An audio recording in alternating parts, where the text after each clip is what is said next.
রাজধানীর যাত্রাবাড়ি গোলাপবাগে ধর্ষণের শিকার হয়েছে দুই শিশু, যার একজন বাক প্রতিবন্ধী।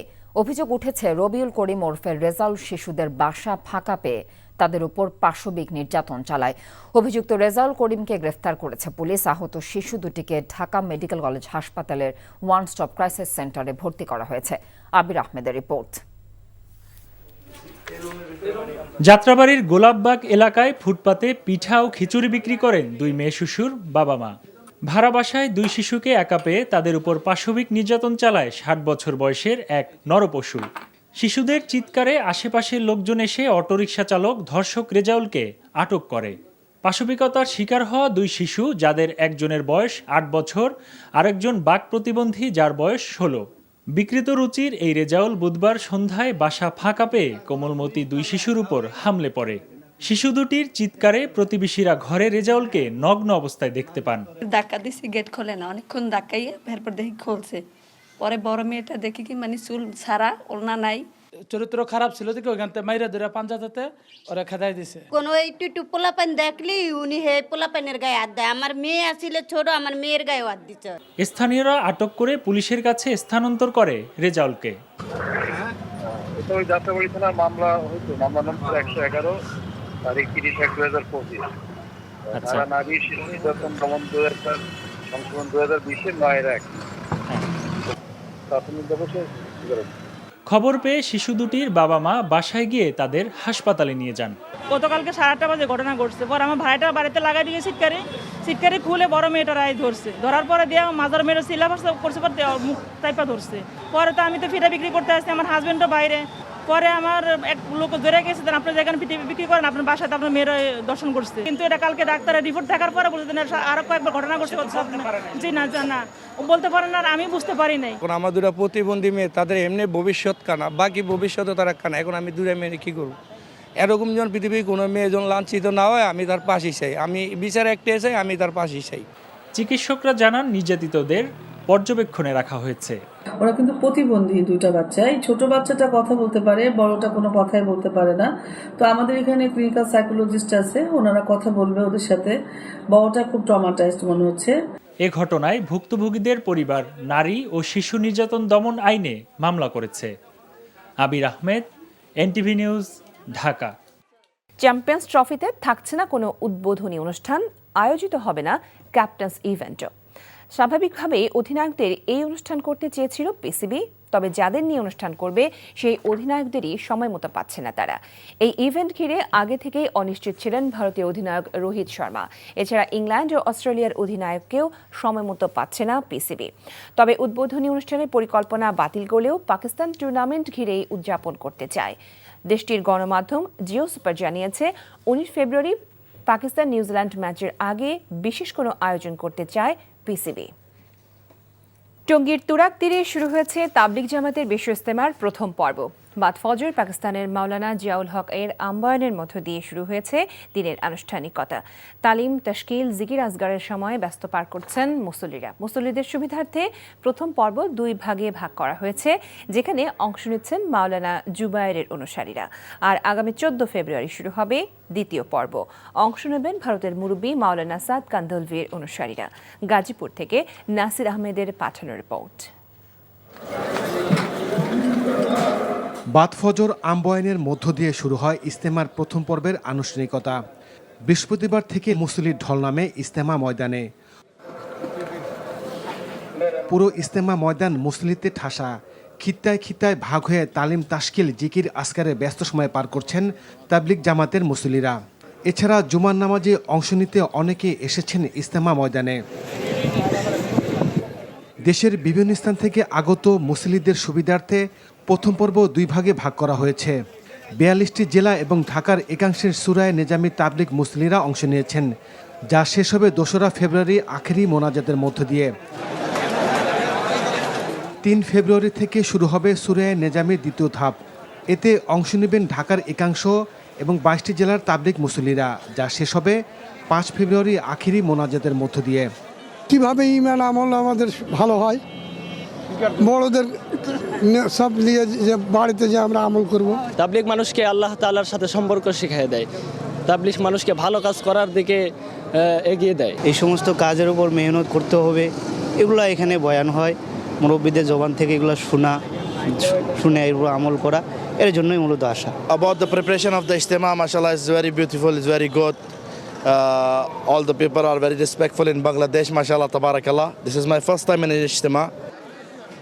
প্রথম পর্বে ইজতেমা যাতে কোনো ধরনের বিশৃঙ্খলা তৈরি না হয় সেজন্য কঠোর নিরাপত্তা ব্যবস্থা নেওয়া হয়েছে। আমরা সাদা পোশাকে নিরাপত্তা ব্যবস্থা নিয়েছি, আমরা ওয়াচ টাওয়ারের মধ্যে নিরাপত্তা ব্যবস্থা নিয়েছি, আমরা ফুড পেট্রোলের মাধ্যমে নিরাপত্তা ব্যবস্থা নিয়েছি, আমরা পিকেটিংয়ের মাধ্যমে নিরাপত্তা ব্যবস্থা নিয়েছি। আগামী 14 ফেব্রুয়ারি শুরু হবে দ্বিতীয় পর্ব। অংশ নেবেন ভারতের মুরব্বি মাওলানা সাদ কান্দনবীর অনুসারীরা। NTV news desk. বিশ্ব ইজতেমার প্রথম পর্বের সর্বশেষ খবর জানতে আমরা সরাসরি চলে যাচ্ছি টঙ্গীর তুরাগ তীরে। সেখানে থেকে আমাদের সাথে যুক্ত হচ্ছেন স্পেশাল করেসপন্ডেন্ট হাসান মাহমুদ। হাসান, বিশ্ব ইজতেমার আজকের পর্বের কার্যক্রম এবং ইজতেমা মাঠের সার্বিক পরিস্থিতি নিয়ে কি তথ্য আছে আপনার হাতে এই মুহূর্তে? আসলে ইজতেমা মাঠে বিপুল সংখ্যক মানুষ উপস্থিত হয়েছে, মানুষ আসছে, কারণ আসছে এ কারণে যে আজকে জুমার নামাজ দিয়েই ইজতেমা শুরু হচ্ছে।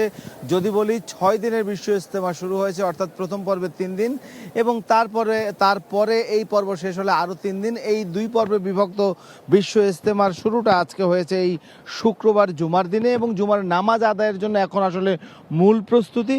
এবং জুমার নামাজ যেহেতু সামনে, সেজন্য সবাই যে অজু গোসল এবং বিশেষ করে জুমার পরে যে মধ্যাহ্ন বা দুপুরের খাবার সেই ব্যবস্থা বা খিত্তায় বলতে অর্থাৎ এই যে তাঁবুগুলো দেখতে পাচ্ছেন, এগুলো প্রত্যেকটি আলাদা আলাদা যে তাঁবু, যে অঞ্চলের, যেই জেলার, যেই উপজেলার, সেগুলোকে আলাদা আলাদা খিত্তা হিসেবে এখানে উল্লেখ করা হয়।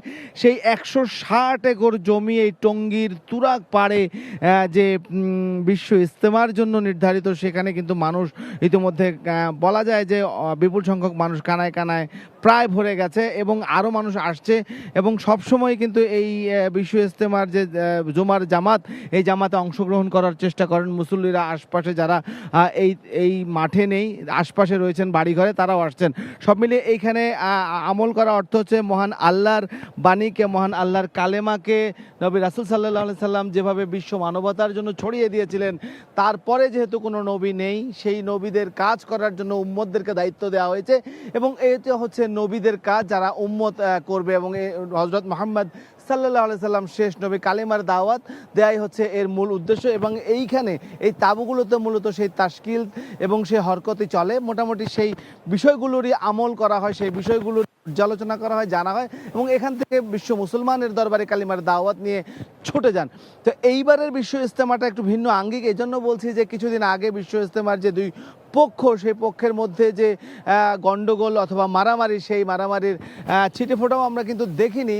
সেই মানুষের মধ্যে একটি দুঃখ আছে যে এইটি যাতে না হয়, সামনের দিকে যা ইসলামের জন্য যেহেতু এই তাবলিগ, সেই কারণে যাতে 2 পক্ষ বিভেদ বা বিভাজন বা মারামারি বা হানাহানি সৃষ্টি না হয়, সেই বিষয়টির তাগিদ এখানে যারা এসেছেন সেটি বলেছেন। তো সব মিলিয়ে বিশ্ব ইজতেমার জুমার জামাতের জন্য প্রস্তুতি নেওয়া হচ্ছে এবং মাওলানা জুবায়ের তিনি আজকের এই জুমার জামাতে ইমামতি করার কথা এখন পর্যন্ত রয়েছে। ফাতেমা। জুলাই আগস্ট ছাত্র গণঅভ্যুত্থানে হত্যার ঘটনায় দায়ের করা একটি মামলায় সাবেক সমাজ কল্যাণমন্ত্রী নুরুজ্জামান আহমেদকে 5 দিনের পুলিশ রিমান্ড মঞ্জুর করেছে আদালত। বৃহস্পতিবার রাতে রংপুর নগরীর সেন্ট্রাল রোডের একটি বাসা থেকে তাকে গ্রেফতার করে পুলিশ।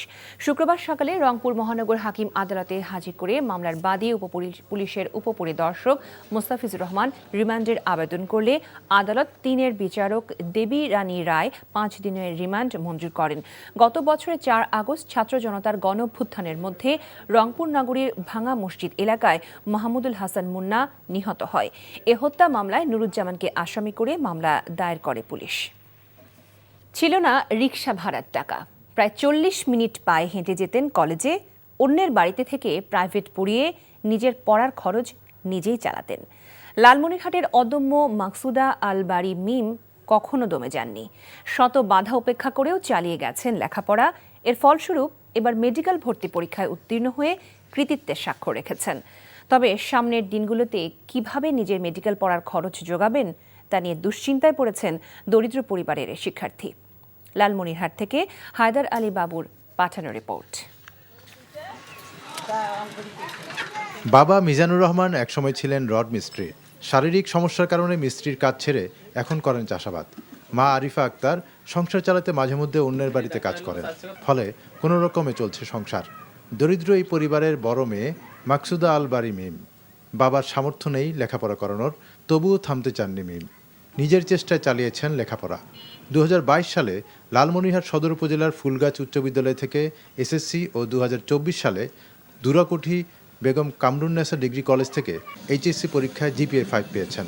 প্রতিকূলতা অনেক ছিল, কিন্তু আমি এটা কখনোই মনে করি নাই যে দারিদ্রতা, এরকম প্রতিকূলতা, অনেক সমস্যা ছিল, এগুলো কখনো আমাকে আটকাইতে পারবে। আমার এটা কখনো মনে হয় নাই। ইচ্ছা ছিল ডাক্তার হব। স্কুল থেকে আমি প্রাইভেট পড়াইতাম, এমনকি আমার এসএসসি পরীক্ষা কালকে, ফিজিক্স পরীক্ষা আজকেই আমাকে বললো যে আজকে পড়াইতে হবে। মিম একসময় গ্রাম থেকে চলে আসেন লালমনিরহাট শহরে। এরপর কলেজ শিক্ষক জয়নুল আবেদিন স্বপনের বাড়িতে ওঠেন মিম। সেখান থেকে বিভিন্ন জায়গায় প্রাইভেট পড়িয়েই তিনি চান্স পান দিনাজপুর মেডিকেল কলেজ হাসপাতালে। তার পারিবারিকভাবে তার যে সংগ্রাম, একজন মানুষের অদম্য ইচ্ছা এবং প্রাণশক্তির দ্বারা সে আজ এই অবস্থানে এসেছে। কোনো প্রাইভেট না পড়েও মানুষ যে আত্মবিশ্বাস থাকলে সাফল্য হয় তা প্রমাণ দিয়েছে এই মিম। মেডিকেল কলেজে পড়ার সুযোগ পেয়েছেন, তাই উচ্ছ্বসিত তার বাবা মা। কিন্তু কিভাবে মেয়ের লেখাপড়ার খরচ জুটবে তা নিয়ে দুশ্চিন্তায় দিন কাটছে পরিবারটির। আজ পর্যন্ত পারিনি আমার মেয়েকে আমি মন থাকিয়ে একটা ভালো কিছু খাওয়াবো, আমি পারি না। এমন আমি অভাবী, এমন আমি কষ্টে। আমি বাবা হয়ে অনেক খুশি হয়েছি। আমার যে আয়, সাংসারিক যে আয়, এই আয় দিয়ে আমি আমার মেয়ের খরচ চালাইতে পারতেছি না। মিমের মেডিকেল কলেজে ভর্তির জন্য সম্প্রতি জেলা প্রশাসন 12,000 টাকা সহায়তা করেছে। সমাজের হৃদয়বান মানুষ তার পাশে এসে দাঁড়াবেন, এমনটি প্রত্যাশা সবার। NTV news desk. ফেব্রুয়ারি প্রথম দিন আগামীকাল শুরু হচ্ছে বাঙালির প্রাণের উৎসব অমর একুশে গ্রন্থমেলা। বইমেলাকে কেন্দ্র করে বাংলা একাডেমি প্রাঙ্গণ ও সোহরাওয়ার্দী উদ্যান জুড়ে চলছে শেষ মুহূর্তের প্রস্তুতি। শনিবার বিকেলে মেলার উদ্বোধন করবেন অন্তর্বর্তীকালীন সরকারের প্রধান উপদেষ্টা ডক্টর মোহাম্মদ ইউনূস। এদিকে আজ মেলার নিরাপত্তা ব্যবস্থা পরিদর্শন করে ঢাকা মহানগর পুলিশ কমিশনার বলেছেন, মেলায় উস্কানিমূলক বই প্রকাশ রুখতে নজরদারি করা হবে। সাদরিনা খন্দকারের রিপোর্ট। বছর ঘুরে আবারও দরজায় কড়া নাড়ছে প্রাণের উৎসব। অমর একুশে গ্রন্থমেলার দুয়ার খুলছে শনিবার, তাই তো স্টল প্রস্তুতের মহাযজ্ঞ চলছে বিশাল এলাকা জুড়ে। বেশিরভাগ স্টলই প্রস্তুত বই প্রেমীদের বরণ করে নিতে। নতুন বইয়ের গন্ধ আর পাঠকদের মিলন মেলায় দেখা মিলবে সাহিত্যের নতুন জাগরণ। আর রংতুলির ছোঁয়ায় সাজছে প্যাভিলিয়ন আর 5 শতাধিক স্টল। বরাবরই আমাদের প্রত্যাশা থাকে যে মেলা ভালো হবে, তো এবারও একই প্রত্যাশা আছে যে মেলা আমরা ভালো পাবো এবং সাড়া পাবো পাঠকদের কাছ থেকে। প্রতিবারের তুলনায় এবার আশা করছি মেলা আরও ভালো হবে। এবার সবার বাক স্বাধীনতা দেখা যাচ্ছে, সবাই একতা আছে, এই জন্য ভাবতে সবাই একসাথে আসলে ভালো হবে। প্রস্তুতি এখনো চলছে, সব গুছাচ্ছি, বইয়ের ক্যাটাগরি অনুযায়ী অর্গানাইজ করছি। শুক্রবার মেলা প্রাঙ্গণ পরিদর্শন করেন ঢাকা মেট্রোপলিটন পুলিশের কমিশনার শেখ সাজ্জাদ আলী। অপ্রীতিকর যে কোনো পরিস্থিতিতে পুলিশের সতর্ক অবস্থান থাকবে বলে জানান তিনি। সার্বক্ষণিকভাবে আমাদের অফিসাররা থাকবে এবং রাত্রেও আমাদের সিনিয়র অফিসার এখানে অবস্থান করবেন। ঢাকা মেট্রোপলিটন পুলিশের বাইরেও র্যাব, সিটি এবং অন্যান্য আইনশৃঙ্খলা বাহিনীর সদস্যরা, গোয়েন্দা বাহিনীর লোকেরা সার্বক্ষণিকভাবে তথ্য সংগ্রহ এবং নিরাপত্তা ব্যবস্থায় আমাদেরকে সাহায্য সহযোগিতা করবে। শনিবার বিকেল 3টায় বাংলা একাডেমি প্রাঙ্গণে মেলার আনুষ্ঠানিক উদ্বোধন করবেন অন্তর্বর্তী সরকারের প্রধান উপদেষ্টা ডক্টর মুহাম্মদ ইউনূস। এবারের মেলায় তুলে ধরা হবে জুলাই অভ্যুত্থানের নানা দিক। এবারের মেলায় অংশ নিচ্ছে সর্বোচ্চ 708টি প্রকাশনা প্রতিষ্ঠান। এর মধ্যে বাংলা একাডেমি প্রাঙ্গণে 99টি ও 609টি প্রতিষ্ঠান থাকছে সোহরাওয়ার্দী উদ্যানে। গত বছরের মতো এবারও প্যাভিলিয়ন থাকবে 37টি। সাদরিনা খন্দকার, এনটিভি নিউজ, ঢাকা। কাটছেই না চালের বাজারের অস্থিরতা, বাড়তি দামে বিক্রি হচ্ছে সব ধরনের চাল। প্রকারভেদে কেজি প্রতি চাল বিক্রি হচ্ছে 60 থেকে 80 টাকায়। আর বাজারগুলোতে বোতলজাত সয়াবিন তেলের সরবরাহ কম থাকায় সংকটে পড়েছেন ব্যবসায়ী, ভোক্তারা উভয়েই। তবে রমজানে প্রয়োজনীয় নিত্যপণ্য ছোলা, চিনি, খেজুর আগের দামেই বিক্রি হচ্ছে। বেড়েছে সব ধরনের মাছের দাম। তামজিদ সুমনের রিপোর্ট। বেঁচে থাকার জন্য খাদ্য চাহিদা মেটানোর প্রধান পণ্য চাল। সেই চাল নিয়েই চালবাজির শেষ নেই। প্রতিদিনই যেন নতুন করে অস্থির হচ্ছে চালের বাজার। সপ্তাহের ব্যবধানে বাড়ছে সব ধরনের চালের দাম। নিম্নবিত্ত মানুষের চাল 28 বিক্রি হচ্ছে 60 টাকা কেজিতে, আর মিনিকেট ও নাজিরশাইল চাল প্রকারভেদে 80 টাকা পর্যন্ত। বিক্রেতারা বলছেন, ভারত থেকে আমদানি করা চাল সরাসরি বাজারে প্রবেশ না করার কারণেই চালের বাজার অস্থির হচ্ছে। এলসি করতেছে সব বড় বড় কোম্পানিরা, এখন ওনারা নিজেরা এলসি করে নিজেদের বস্তায় ভরতেছে মালগুলো। ডাইরেক্ট কিন্তু মাল ইন্ডিয়ান মালগুলো আমাদের বাজারে যদি ঢুকতো তাহলে আমরা কম রেটে কিনতে পারতাম, কম রেটে কিনলে কম রেটে বিক্রি করতে পারতাম। এখন এটাতে হচ্ছে না। কেজি প্রতি 8 টাকা 10 টাকা পর্যন্ত প্রতি কেজিতে বাড়ছে। মেইন সমস্যাটা হলো বিভিন্ন কনজিউমারগুলোকে লাইসেন্স দিয়েই চালের সমস্যাটা বাড়াইছে। যেহেতু আপনি দেখেন এখনো যারা প্যাকেট যারা করে কনজিউমার যারা, তাদের 1 কেজি পোলা চাল তারা এখনো 30-40 টাকা বিক্রি করে, অথচ আমরা বেশি 110 টাকা 12 টাকা। বাজারে এসে বাড়তি দামে হিমশিম খাচ্ছেন সাধারণ ক্রেতা। শুধু চালই নয়, নিত্যপণ্য প্রায় সব কিছুতেই বেশি দাম গুনতে হচ্ছে ক্রেতাদের। সব কিছুর দামই বাড়ছে, কিন্তু এইভাবে আসলে মানে দাম যদি নিয়ন্ত্রণের মধ্যে না আসে, ঠিক আছে, তাহলে আসলে সাধারণ মানুষের জন্য খুব কষ্টকর হয়ে যাবে চলা। মধ্যবিত্ত বলে তো আর কোনো বিত্ত নাই, সব এখন হয়ে গেছে। এখন ধরেন হচ্ছে যারা উচ্চবিত্ত আছে, ব্যবসায়ী আছে, তারা চলতে পারতেছি, চাকরিজীবীদের অবস্থা খুবই খারাপ। গত কয়েক সপ্তাহ ধরেই বোতলজাত সয়াবিন তেলের সরবরাহ কমিয়ে দিয়েছে বিপণনকারী প্রতিষ্ঠানগুলো। ফলে এর প্রভাব পড়ছে বাজারগুলোতে। সাপ্লাই কিন্তু নাই,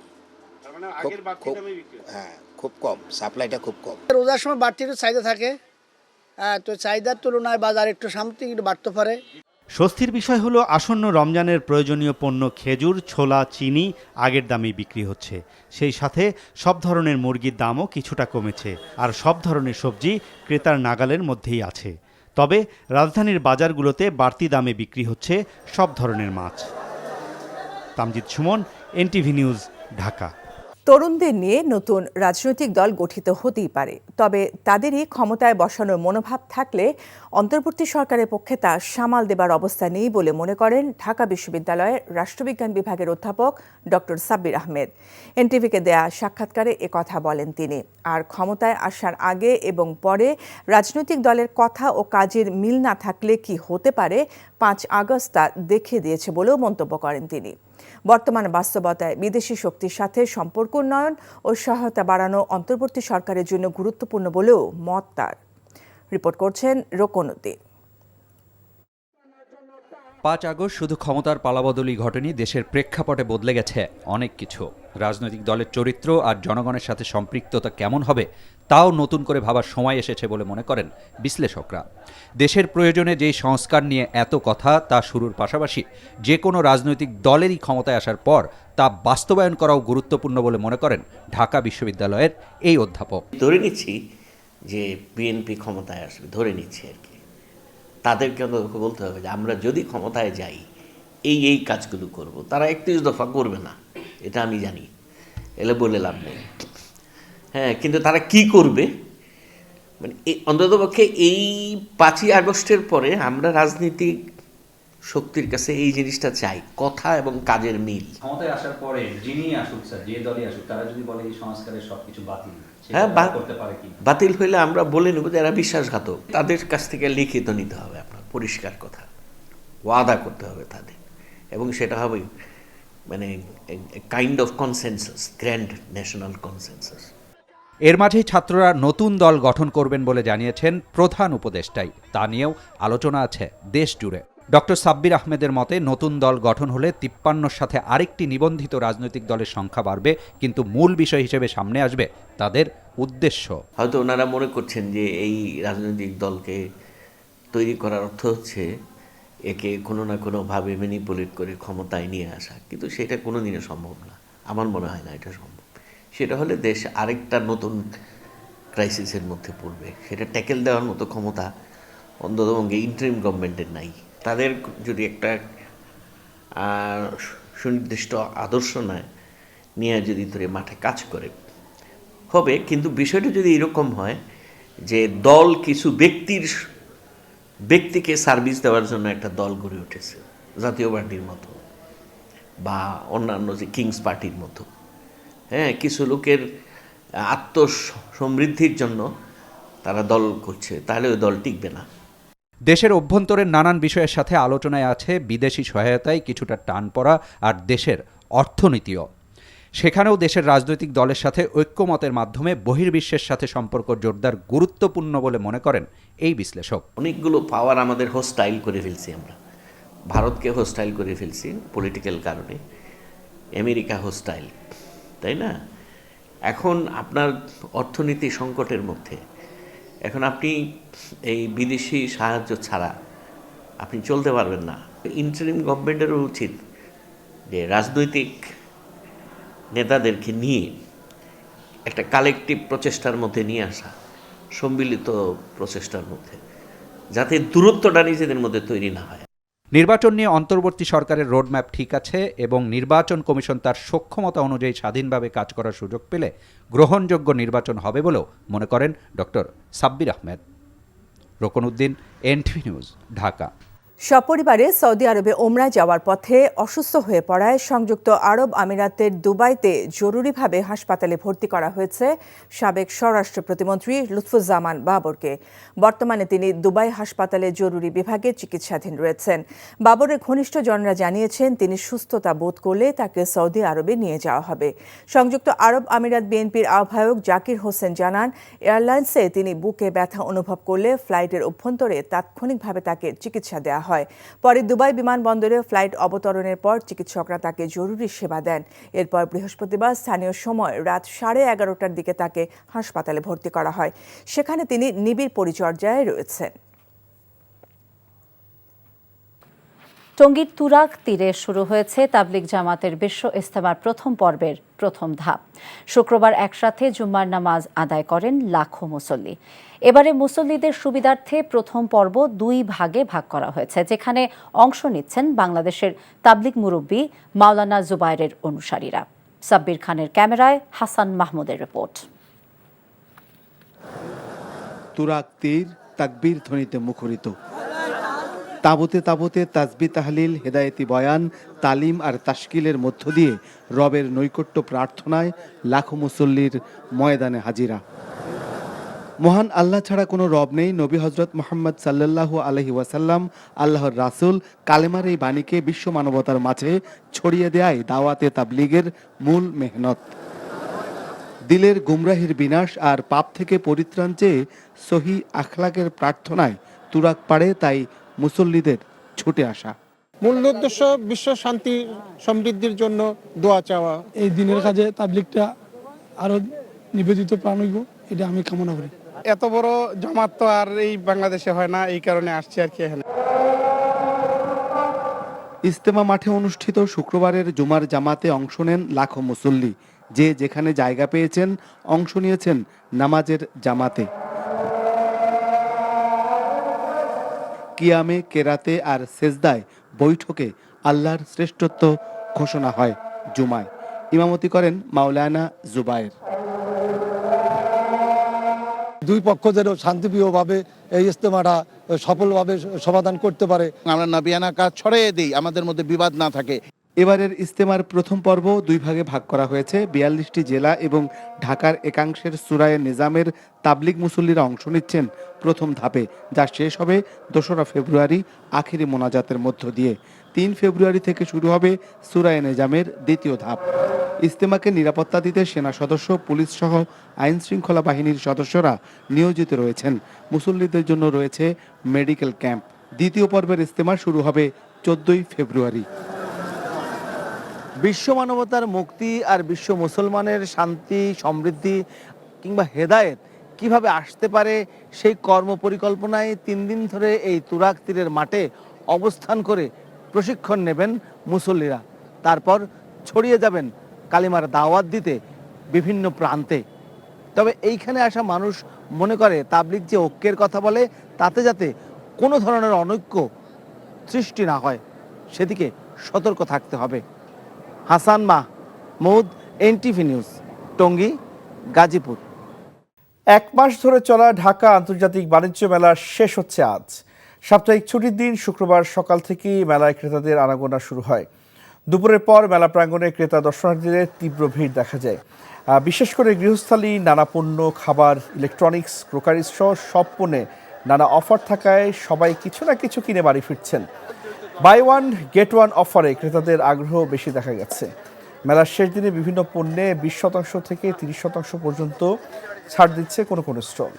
গত 1 জানুয়ারি প্রধান উপদেষ্টা ডক্টর মোহাম্মদ ইউনূস ঢাকা আন্তর্জাতিক বাণিজ্য মেলার উদ্বোধন করেন। বাণিজ্য মেলায় আছেন স্টাফ করেসপন্ডেন্ট আরাফাত ইসলাম, সরাসরি যোগ দিচ্ছেন আমাদের সাথে। আরাফাত, বাণিজ্য মেলার শেষ দিন একটু আগে আমরা দর্শকদেরকে বলছিলাম যে নানান ধরনের ছাড় এবং অফার রয়েছে, আপনার কাছে আর কি খবর আছে?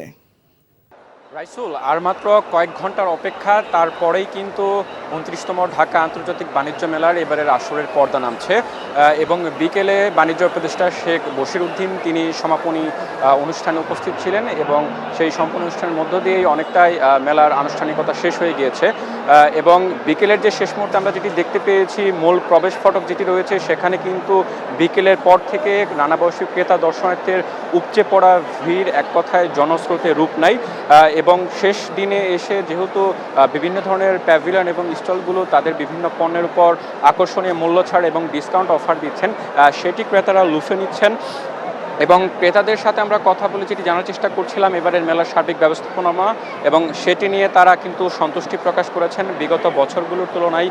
বিশেষ করে প্রবেশের ক্ষেত্রে যে ই টিকেটিং সিস্টেম ছিল সেটিকে তারা সাধুবাদ জানিয়েছেন। তবে অনেকের যেটি অভিযোগ ছিল এখানকার যেটি যাতায়াত ব্যবস্থা সেটি তারা আরও আগামীতে যাতে আরও সুন্দর হয় এবং নির্বিঘ্নে তারা যেহেতু রাজধানী ঢাকা থেকে এখানে তারা যাতায়াত করতে পারেন সেটির আহ্বান জানিয়েছেন। অন্যদিকে যারা বিক্রেতা রয়েছেন তারা যেমনটি জানিয়েছেন বিগত বছরগুলোর তুলনায় এবার তাদের আশানুরূপ পণ্য বিক্রি হয়েছে, তবে তাদের যেটি আক্ষেপ যেহেতু এবার কিন্তু মেলার কোনো সময় বাড়ানো হয়নি, অর্থাৎ নির্ধারিত সময়ে আজকে মেলা শেষ হচ্ছে, তারা যেমনটি চেয়েছিলেন আগামীকালও যেহেতু সরকারি ছুটির দিন ছিল অন্তত একটি দিন যদি বাড়ানো হতো তাহলে হয়তো তারা আরও বেশি বিক্রি করতে পারতেন।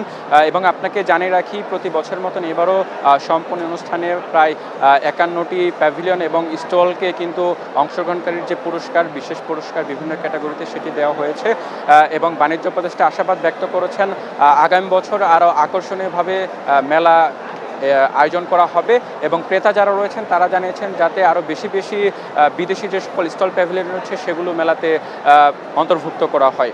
সব মিলে এখন পর্যন্ত এই ছিল আমার কাছে ঢাকা আন্তর্জাতিক বাণিজ্য মেলার সমাপনী দিনের শেষ মুহূর্তের আপডেট। রাইসুল। ফুটবল অনিশ্চিত ভবিষ্যতের দিকে এগিয়ে যাচ্ছে বাংলাদেশের ফুটবল। দাবি না মানলে টানা 2বারের সাফজয়ী নারী ফুটবলাররা হুমকি দিয়েছেন গণ অবসরের। এদিকে নিজেদের সিদ্ধান্তে অনড় বাফুফে, যদিও পুরো ঘটনার প্রভাব নিয়ে 7 সদস্যের কমিটি গঠন করেছে বাফুফে। শনিবার ফুটবলারদের সঙ্গে বসবেন তদন্ত কমিটির প্রধান। তবে পুরো ঘটনাতে দুই পক্ষেরই পেশাদারিত্বের দিকে আঙ্গুল তুলেছেন সাবেক ফুটবলার ডালিয়া আক্তার। নিলয় মজুমদারের রিপোর্ট। আমরা আমাদের ডিসিশন জানাইছি যে এই কোচের আন্ডারে আমরা প্র্যাকটিস করব না। বৃহস্পতিবার সন্ধ্যায় বাফুফে ভবনে ব্রিটিশ কোচ পিটার বাটলারের বিরুদ্ধে 6টি অভিযোগ সামনে এনে নিজেদের অবস্থান জানান সাবিনা খাতুন, মাসুরা পারভিন সহ 18 ফুটবলার। নেওয়াটা অসম্ভব। তাদের সে অভিযোগ খতিয়ে দেখতে রাতেই জরুরি সভা ডেকে 7 সদস্যের তদন্ত কমিটি গঠন করে বাফুফে, যেখানে প্রদান করা হয়েছে ফেডারেশনের সিনিয়র সহসভাপতি ইমরুল হাসানকে। আমরা আশা করছি যে হয়তো আমরা সবার সাথে বসে যে সমস্ত ঘটনা পরিপ্রেক্ষিতে এই ঘটনাগুলো ঘটছে তা আমরা উদ্ঘাটন করতে পারবো এবং একটা সুন্দর সমাধান দিতে পারবো। পুরো ঘটনা প্রবাহতে বাফুফের পেশাদারিত্বের অভাব দেখছেন সাবেক ফুটবলার ডালিয়া। আসলে সমস্যাটা কোথায়? খেলোয়াড়দের তরফ থেকেও শোনা উচিত ছিল, কোচের তরফ থেকেও শোনা উচিত ছিল। তো এটা মনিটরিং কমিটি করেছে কিনা মহিলা উইংয়ের, এটা একটা বিষয়। আর যদি তারা না করে থাকে আমি মনে করি এই জায়গাটা তারা খুবই ব্যর্থতার প্রমাণ দিয়েছেন। বাংলাদেশের ফুটবলে যা কিছু অর্জন তার সিংহভাগই নারী ফুটবলারদের হাত ধরে।